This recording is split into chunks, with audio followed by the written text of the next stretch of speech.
আসসালামু আলাইকুম প্রিয় দর্শক, আজ আমি একটা ঘটনার কথা আপনাদেরকে জানাচ্ছি। এটা ঢাকার ঘটনা নয়, ঢাকার বাইরের ঘটনা, কিন্তু এই একটা ঘটনা দিয়ে পুরো দেশে মানুষের মনোজগতে কী পরিবর্তন আনার চেষ্টা চলছে সেটা আপনারা একটা ধারণা করতে পারবেন এখান থেকে। ঘটনাটা হলো লালমনিরহাটে, একদম সীমান্তবর্তী শহর লালমনিরহাট। সেই লালমনিরহাট শহরের বিডিআর রোডে লালমনিরহাট শিশু পার্ক সংলগ্ন মুক্তিযুদ্ধ স্মৃতি স্মারক মঞ্চের একটা মুরাল আছে। মুরাল মানে আপনারা জানেন, ওই যে দেয়ালের মধ্যে বিভিন্ন রকম জিনিস দিয়ে, চীনামাটির বিভিন্ন রকম জিনিস দিয়ে একটা ছবি, একটা চিত্র, একটা ঘটনা প্রবাহ যে চিত্রের মাধ্যমে ফুটে ওঠে সেগুলোকে মুরাল বলা হয়। এই ধরনের একটা মুরাল সেখানে আছে। সেই মুরালে কী কী ফুটিয়ে তোলা হয়েছে?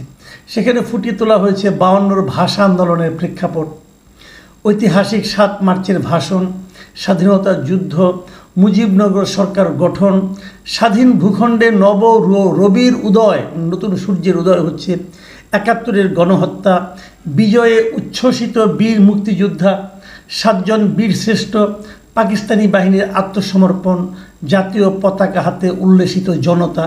এই ছবিগুলো সেখানে নানাভাবে ঘটনা পর্যায়ক্রমে সাজিয়ে রাখা হয়েছে, মানে এমন ছবিগুলো দিয়ে, যার মাধ্যমে একদম আমাদের ভাষা আন্দোলন থেকে শুরু করে, মানে আমাদের এই যে স্বাধিকারের লড়াই, সেই লড়াইয়ের পুরোটা সেখানে বর্ণনা করা হয়েছে।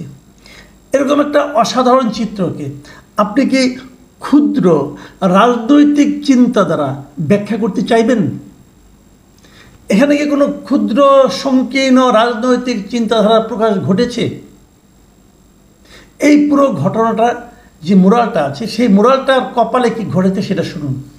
তার কপাল হলো যে গত 16ই ডিসেম্বর, এই কিছুদিন আগে, যেটা হয়ে গেল 3 মাস আগে, সেই 16ই ডিসেম্বরে এই পুরো মুরালটাকে কাপড় দিয়ে ঢেকে দেওয়া হয়েছিল। কেন দেওয়া হয়েছিল কেউ জানে না, প্রশাসনিক কাজটা করেছিল, জেলা প্রশাসন।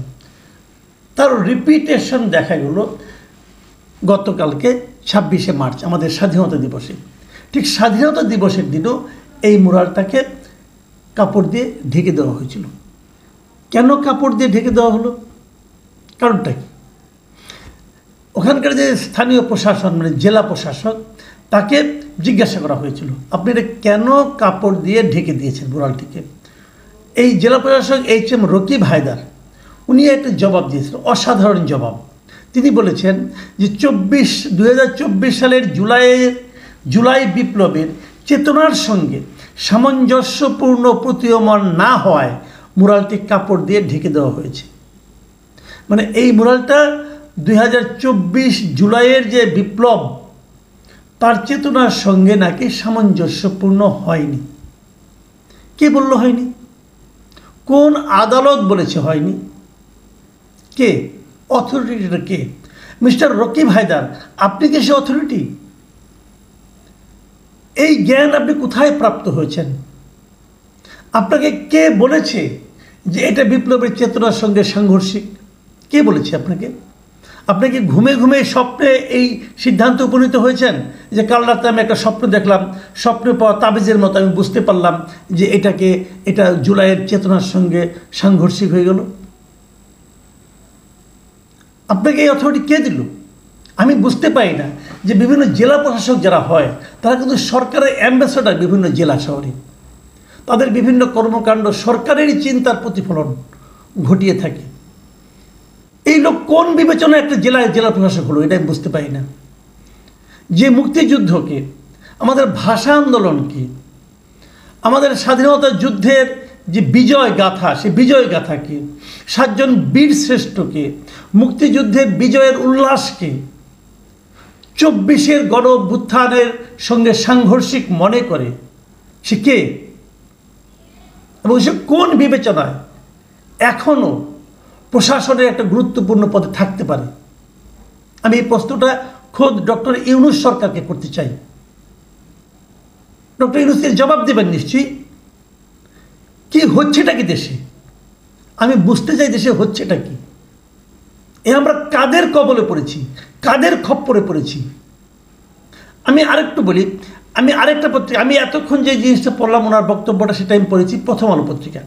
প্রথম আলো থেকে ওনাকে জিজ্ঞাসা করা হয়েছিল, জিজ্ঞাসা করার পর উনি এই জবাবটা দিয়েছেন। উনি এছাড়া এর বেশি কিছু আর বলতে রাজি হন নাই, মানে বলবেনই না কথা। কি এমন মহান ব্যক্তি হয়ে গেছেন, উনি আর কোনো ব্যাখ্যা দিতে রাজি নন, উনি কোনো সিদ্ধান্ত দেন। আমি আরেকটা পত্রিকার কথা বলি, সেটা হলো ওখানকার স্থানীয় একটা পত্রিকা, যে পত্রিকায় কি বলা হয়েছে, উত্তর বাংলা পত্রিকার নাম।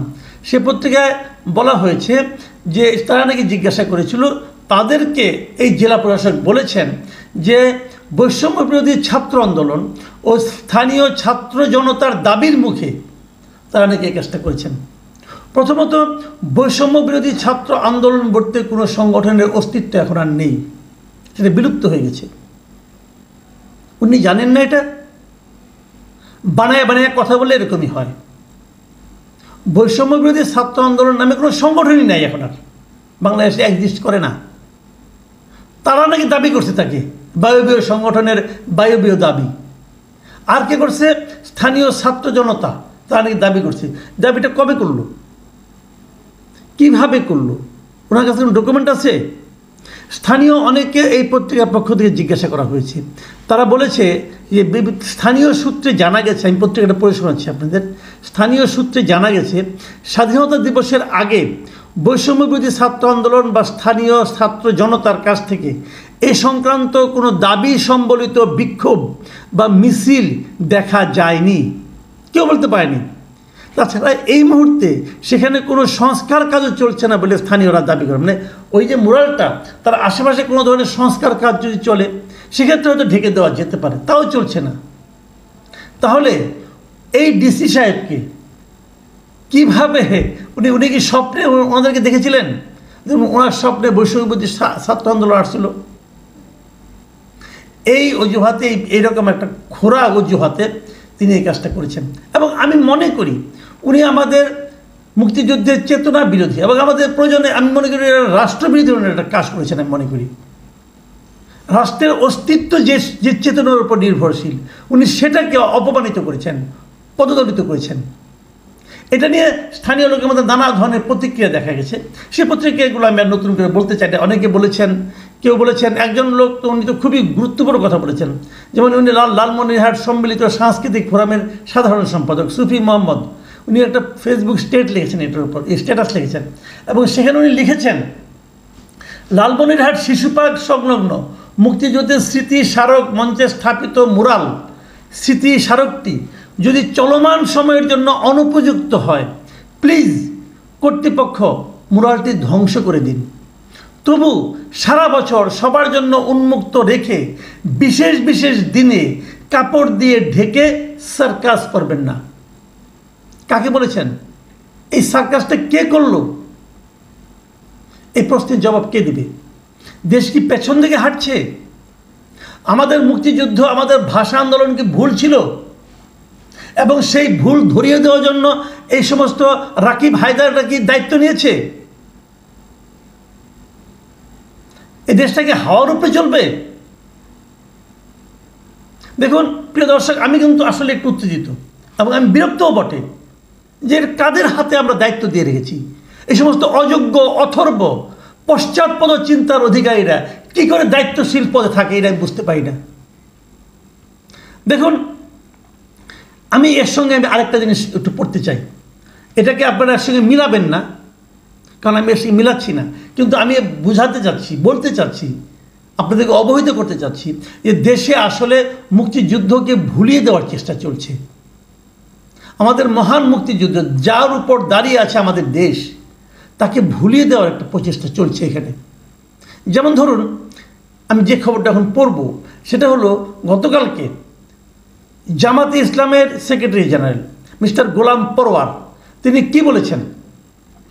উনি স্বাধীনতা দিবস উপলক্ষে জামাতে ইসলামের ঢাকা মহানগরী দক্ষিণের উদ্যোগে আয়োজিত একটা আলোচনা সভায় তিনি বলেছেন, যারা মুক্তিযুদ্ধ, আমি ওরা কোট আনকোট করে শোনাচ্ছি, যারা মুক্তিযুদ্ধ করেছেন, এর চেতনার ফেরি করে বেড়াচ্ছেন, তাদেরকে বলবো, মানে দুই ধরনের লোককে বলবেন উনি। এক নম্বর, যারা মুক্তিযুদ্ধ করেছেন তাদেরকেও বলবেন, এবং এর চেতনার ফেরি করে বেড়াচ্ছে যারা, তাদেরকেও বলবেন, আপনারা কিন্তু রাজনৈতিক স্বার্থে, ক্ষমতার স্বার্থে দিল্লির কাছে দেশ বিক্রির জন্য চুক্তিবদ্ধ হয়েছিলেন। মানে দিল্লির কাছে দেশ বিক্রির জন্য কারা চুক্তিবদ্ধ হয়েছিলেন? উনি যদি বলতেন যারা নাকি মুক্তিযুদ্ধ করেছেন তারা, যদি যারা নাকি মুক্তিযুদ্ধের চেতনা ফেরি করে বেড়াচ্ছেন, উনি তাদের কথা বলতেন, আমার কোনো আপত্তি ছিল না। উনি প্রথমে বলেছেন যারা মুক্তিযুদ্ধ করেছেন এবং যারা এর চেতনা ফেরি করে বেড়াচ্ছেন। তাহলে যারা মুক্তিযুদ্ধ করেছেন তারা কি দেশ বিক্রির জন্য চুক্তিবদ্ধ হয়েছিলেন?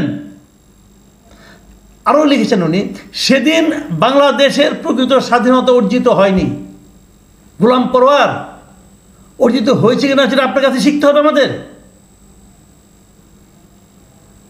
এটা আপনার কাছে শিখতে হবে। প্রকৃত অর্জিত হয়নি উনি বলছেন। তারপর বলছেন যে কারণেই 24-এর গণ অভ্যুত্থানে দেশের কোটি কোটি মানুষ বলেছে এটাই আমাদের দ্বিতীয় স্বাধীনতা। মানেটা কি?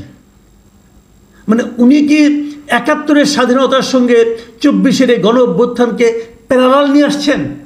অথবা উনি কি বলতে চাচ্ছেন যে 24-এর গণ অভ্যুত্থানের মাধ্যমে ওই স্বাধীনতা পরিপূর্ণতা লাভ করলো? তাহলে সেই স্বাধীনতা আমরা এখন, আজকে তো 7 মাস হয়ে গেছে, আমরা কি ভোগ করছি? গত 7 মাস ধরে আমরা যেটা ভোগ করছি, আমরা সেখানে 71-এর পরাজিত শক্তি যারা নাকি গণহত্যার সঙ্গে জড়িত ছিল তাদের উল্লাস দেখতে পাচ্ছি। 71-এর পরাজিত যারা নাকি আমাদের এখানে মানে লক্ষ লক্ষ মানুষের হত্যার জন্য দায়ী, লক্ষ লক্ষ মা বোনের ধর্ষণের জন্য দায়ী সহযোগী শক্তি, তাদের উল্লাস দেখতে পাচ্ছি আমরা এখন। আমাদেরকে মুক্তিযুদ্ধ ভুলিয়ে দেওয়ার চেষ্টা চলছে। এ ঠিক না। এদেশের মানুষ আপনাদের এই ন্যারেটিভকে মেনে নেবে না ভাই, এই লাইনে চিন্তা করেন না। আমার ধারণা ওই যে জেলা প্রশাসক লালমনিরহাটের, উনি এই গোলাম পরোয়ারের বক্তব্য দ্বারা মনোজগতে মানসিকভাবে এই বক্তব্য দ্বারা উনি প্ররোচিত এবং প্রভাবিত। উনিও ওই লাইনের লোক, এই জন্য আজকে উনি এই কাজটা করতে পেরেছেন। আমি মনে করি সরকারের উচিত হবে এই ব্যাপারে একটা কঠোরতম ব্যবস্থা গ্রহণ করা, এবং এদেশের মানুষের উচিত হবে যারা নাকি আমাদের মুক্তিযুদ্ধকে ভুলিয়ে দিতে চাচ্ছেন তাদের ব্যাপারে সিদ্ধান্ত নেওয়া। আমি আবার বলি, যারা মুক্তিযুদ্ধের চেতনা এতদিন ফেরি করে বেরিয়েছেন, আমি আওয়ামী লীগ শাসন আমলের কথা বলছি, তাদেরকে যেমন এই জাতি প্রত্যাখ্যান করবে, নির্মমভাবে প্রত্যাখ্যান অলরেডি করেছে, এখন যারা জুলাইয়ের চেতনাকে ফেরি করতে চায়, যারা ধারণ করতে চায়, তারা তো আমরাও আছি, আমরা সবাই ধারণ করতে চাই, কিন্তু যারা এটাকে ফেরি করতে চায়, মানে এটা নিয়ে বাণিজ্য করতে চায়, ব্যবসা করতে চায়, তারাও একসময় এই দেশের এই জাতির কাছ থেকে প্রত্যাখ্যাত হবে। প্রিয় দর্শক, এখন এ পর্যন্তই। আল্লাহ হাফেজ।